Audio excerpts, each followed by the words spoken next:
Hello guys, good morning. So ये मेरा next blog है, मुझे बहुत अच्छा लगेगा।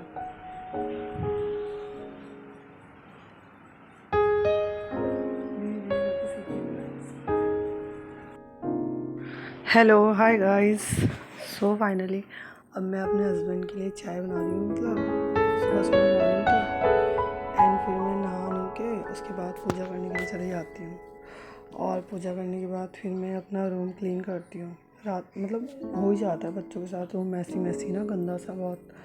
तो वही बेडशीट वगैरह सही कर रही थी और फिर उसके बाद सोच रही थी कि आज धूप वगैरह भी नहीं है, कपड़े भी डालने हैं धूप में। तो वही कैसे सूखेंगे, धूप ही नहीं होती तो बच्चों के साथ तो बहुत प्रॉब्लम हो जाती है। तो बच्चों के कपड़े इतने गंदे हो जाते हैं। और फिर मैं विंडो वगैरह खोल रही थी रूम में, अच्छी रोशनी के लिए ना, रूम में अंधेरा सा हो रहा था।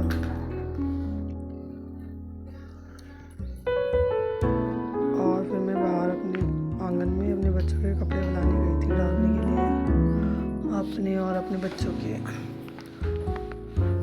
आज मौसम बहुत ही ख़राब है गाइस।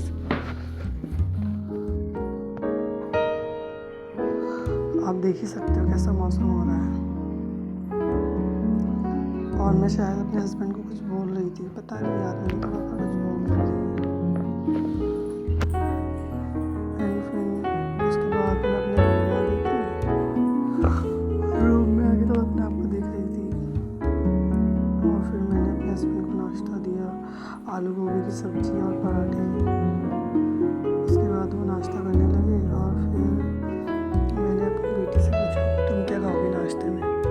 तो फिर वो सोचने लगी एंड फिर फाइनली उसकी दादी ने उसको पराठा और आलू गोभी की सब्ज़ी खिलाई। और फिर वो बहुत नखरे करके खाती है खाना। फिर उसने अपनी दादी को पूछी थी प्यारी सी। और फिर मैं वहीं पे थोड़ी देर बैठ गई हॉल में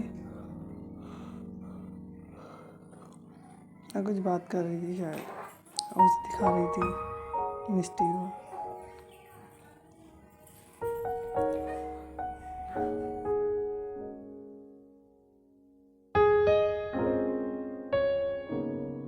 और फिर ये मेरे से बात कर रही थी, मेरे से क्या, अपनी दादी से और मेरे से, दोनों से बात कर रही थी। पता नहीं क्या क्या करती रहती है लड़की। और फिर हमारे घर का बाहर का व्यू है। फिर मेरे हस्बैंड ऑफिस जाने लगे, ऑफिस के लिए जा रहे थे और सब मैं बाहर आई। मैंने बोला बिना बाइक के जा रहे थे। फिर वो बाय बाय करके चले गए स्माइल करके। फिर मैं रूम में आके देखा तो नित्या बाबू के साथ खेल रही थी, पुच्ची कर रही थी उसको। बाबू उसके साथ बहुत खुश रहती है।